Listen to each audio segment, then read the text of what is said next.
यह चेतावनी कोई और नहीं बल्कि अमेरिकी खुफिया एक्सपर्ट्स अमेरिकी राष्ट्रपति डोनाल्ड ट्रंप को दे रहे हैं। उन्होंने साफ लफ्जों में कह दिया है कि ईरान के साथ जंग का मतलब यह नहीं और ईरान की संभावित हार का मतलब यह नहीं कि वहां की सत्ता बेदखल हो जाएगी। हो सकता है तुम ईरान के साथ जंग जीत जाओ, मगर उसके बाद इस पूरे इलाके में ऐसा तूफान आएगा कि उसकी जकड़ में पूरा मध्य पूर्व आ जाए। सख्त चेतावनी दी गई है डोनाल्ड ट्रंप को। मगर बड़ा प्रश्न, क्या डोनाल्ड ट्रंप अपने ही खुफिया एक्सपर्ट्स की इस चेतावनी को सुनेंगे? मैं आपको बतलाना चाहता हूं दोस्तों, मैंने अभी अभी वॉशिंगटन पोस्ट का एक लेख पढ़ा है और उस लेख में कई अहम बातें कही गई हैं और ये तमाम बातें अमेरिका के खुफिया एक्सपर्ट से बातचीत के बाद इस लेख में जगह पाती हैं। और किस तरह की चेतावनी दी गई है उस पर हमें गौर करना पड़ेगा। सबसे पहले आर्टिकल का मुख्य दावा क्या है उस पर गौर फरमाइए। यह रिपोर्ट दोस्तों, सबसे बड़ी बात, नेशनल इंटेलिजेंस काउंसिल के आकलन पर आधारित है और यह आकलन अपने आप में क्या कहता है इस पर आपको गौर करना पड़ेगा। इसमें कहा गया है कि अगर अमेरिका बड़े पैमाने पर सैन्य अभियान भी चलाए तब भी ईरान की इस्लामिक रिपब्लिक सरकार गिरने की संभावना बहुत कम है। अमेरिकी खुफिया एजेंसीज को शक है कि युद्ध के बाद भी ईरान का विपक्ष सत्ता नहीं संभाल पाएगा और उसके लिए कई कारण जतलाए गए हैं। नंबर एक, वहां का जो पूरा सत्ता का समीकरण वो इतना पेचीदा, इतना मजबूत है कि वहां की सत्ता को बेदखल करना नामुमकिन है। और यहां पर वॉशिंगटन पोस्ट क्या कहता है, गौर फरमाएं। ईरान की सत्ता संरचना बहुत मजबूत और बहुत पेचीदा है। नंबर एक, ईरानी रेवोल्यूशनरी गार्ड कोर। नंबर दो, बसीज मिलिशिया। नंबर तीन, धार्मिक नेटवर्क। नंबर चार, सुरक्षा एजेंसीज। ये संस्थाएं इतनी मजबूत हैं कि ऊपर के नेता मारे जाने पर भी सिस्टम चलता रहता है। आपको क्या लगता है दोस्तों, खामेनी की क्या विरासत थी? खामेनी की यही विरासत थी। पहले वो राष्ट्रपति थे, उसके बाद सुप्रीम लीडर बने। और सबसे बड़ी बात, यह व्यक्ति सिर्फ एक धार्मिक व्यक्ति नहीं था, यह व्यक्ति ईरान के सैन्य फोर्सेस से जुड़ा हुआ है। लिहाजा पिछले 3 दशकों से जिस तरह से ईरान को दिशा दी थी खामेनी ने, उसी का परिणाम यह है कि आज उनकी मौत के बाद और शायद उनके उत्तराधिकारी यानी कि उनकी जगह जो भी आएगा, अगर अमेरिका और इस्राएल उससे भी मार दें तब भी उनकी सत्ता पर कोई असर नहीं पड़ने वाला है। आगे सबसे बड़ी बात, वहां का विपक्ष पूरी तरह से बिखरा हुआ है, पूरी तरह से कमजोर है। क्योंकि अमेरिका क्या चाहता है, रजा पहलवी को सत्ता पर काबिज करवा दे। मगर हकीकत यह है कि ईरान की जो संवेदनाएं हैं, ईरान की जो जरूरतें हैं, वो सिर्फ मौजूदा सत्ता समझ सकती है। हालांकि इसमें दो राय नहीं है कि उन्होंने बड़े पैमाने पर वहां के लोगों को मौत के घाट उतारा है और उसे नजरअंदाज नहीं किया जा सकता। अब हम बात करना चाहते हैं विपक्ष की, जिसका जिक्र वॉशिंगटन पोस्ट कर रहा है। कैसे, गौर फरमाएं। नंबर एक, ईरान के विरोधी समूह आपस में बटे हुए हैं। नंबर दो, उनके पास संसाधन कम है। नंबर तीन, सुरक्षा एजेंसीज की घुसपैठ भी बहुत कम है, इसलिए युद्ध के दौरान वे सत्ता पर कब्जा करने की स्थिति में नहीं हैं। इसके अलावा दोस्तों, वॉशिंगटन पोस्ट जो युद्ध के अलग अलग हालात हैं, यानी कि अलग अलग जो परिदृश्य हैं, उसकी भी स्टडी कर रहा है। और उस बारे में क्या मालूमात हैं, गौर फरमाया जाए। रिपोर्ट फरवरी 2026 के अंत में तैयार हुई थी और इसमें अलग अलग स्थिति देखी गई है। नंबर एक, सीमित हवाई हमले। नंबर दो, नेतृत्व पर टारगेटेड स्ट्राइक। नंबर तीन, बड़े पैमाने पर एयर और मिसाइल युद्ध। नंबर चार, ईरान के सैन्य और सरकारी ढांचे पर हमला। इन सभी हालात में सबसे ज्यादा संभावित परिणाम जो हैं वो क्या हैं, आपके स्क्रीन पर। यानी कि जब ईरान के ऊपर अमेरिका और इस्राएल कहर बरपाएंगे और अगर वहां पर हालात बद से बदतर हो जाते हैं तो हालात क्या सामने उभर कर आएंगे, उस पर भी गौर फरमाएं। नंबर एक, सरकार किसी न किसी रूप में बच जाएगी। नंबर दो, अंदरूनी दमन बढ़ेगा, संभव है गृह युद्ध या अराजकता पैदा हो जाए। दोस्तों, ट्रंप क्या चाहते हैं? ट्रंप एक ऐसा व्यक्ति है जिसके दिमाग में सिर्फ पैसा कमाना है, उसके दिमाग में सिर्फ धंधा है। अब आप मुझे बताइए, आपने ईरान पर तो हमला कर दिया, अगर वहां की व्यवस्था कमजोर होती गई, यानी कि अगर इस्राएल एक के बाद एक उनके नेतृत्व को खत्म करता रहा, उनको डीकैपिटेट करता रहा, तो ऐसा नहीं है कि वहां पर अमेरिका काबिज हो जाएगा, ऐसा नहीं है कि वहां पर 1979 की इस्लामिक क्रांति से पहले के जो हालात हैं वो बहाल हो जाएंगे, सरासर नहीं। उल्टा वहां पे बद से बदतर हालात हो जाएंगे। और फिर क्या होगा?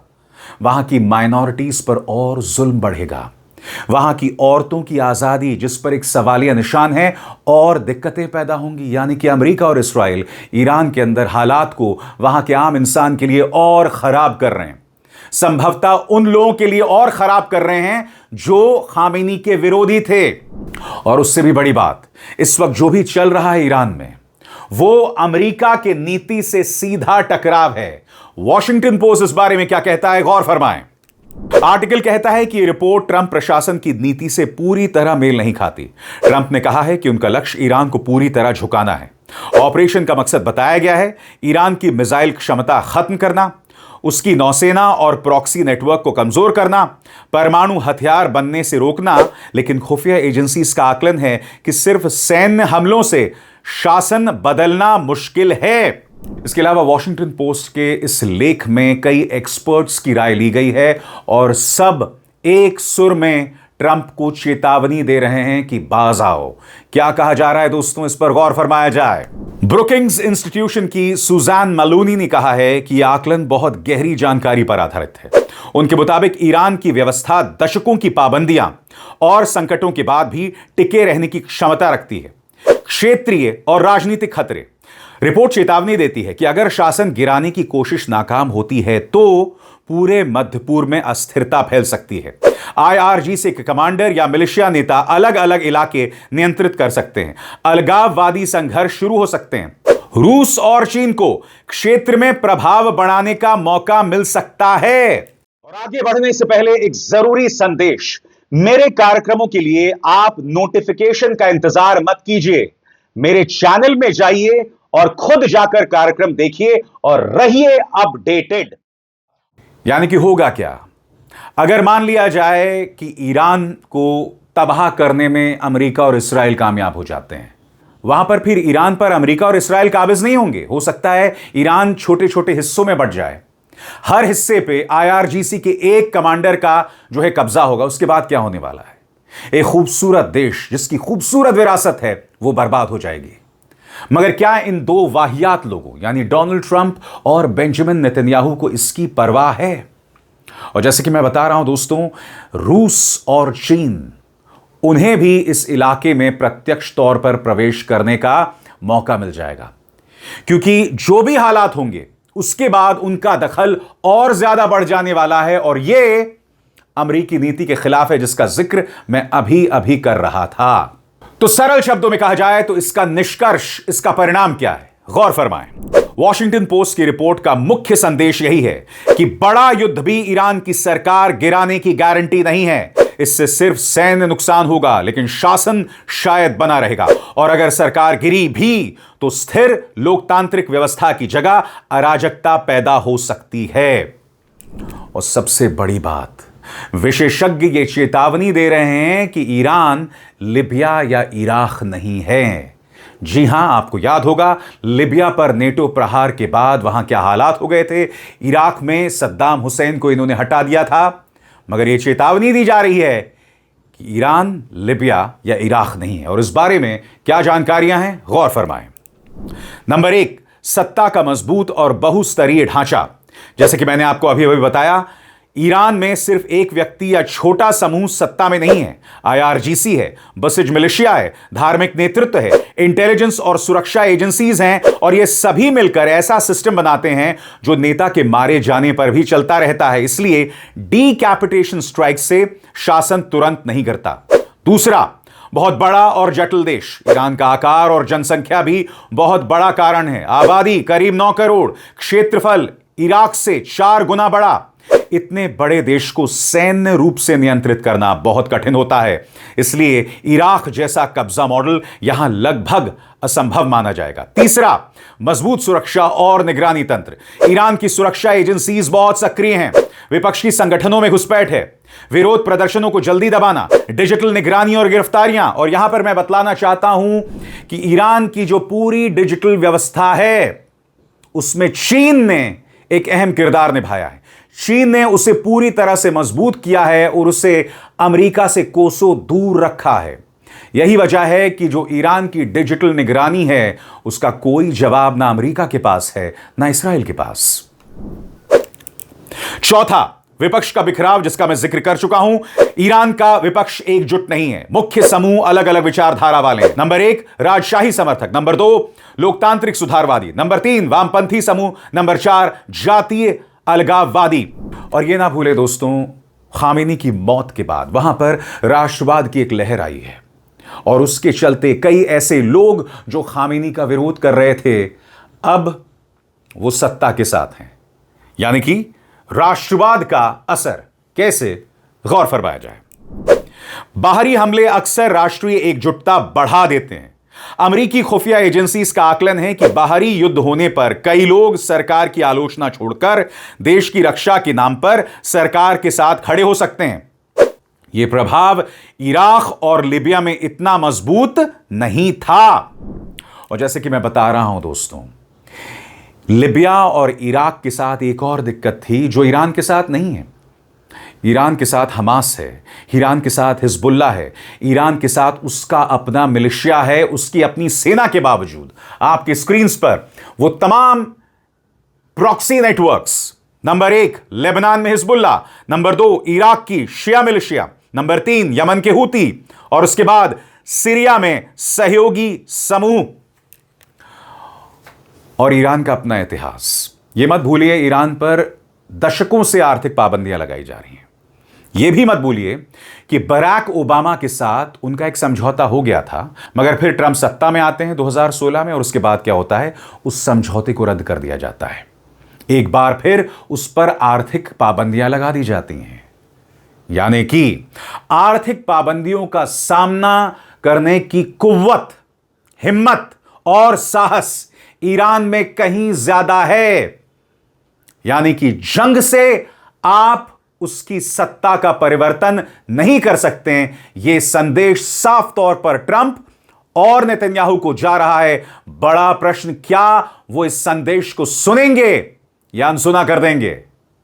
ऐसे में यहां पर एक बहुत अहम सवाल पैदा होता है, और मैं जानता हूं यह सवाल आपके जहन में कौंध रहा होगा कि हालात क्या हो सकते हैं, अलग अलग परिदृश्य, अलग अलग आकलन, अलग अलग सिनेरियोज क्या हो सकते हैं अगर अमेरिका और इस्राएल कामयाब रहते हैं या फिर उनके हमले तेज होते हैं।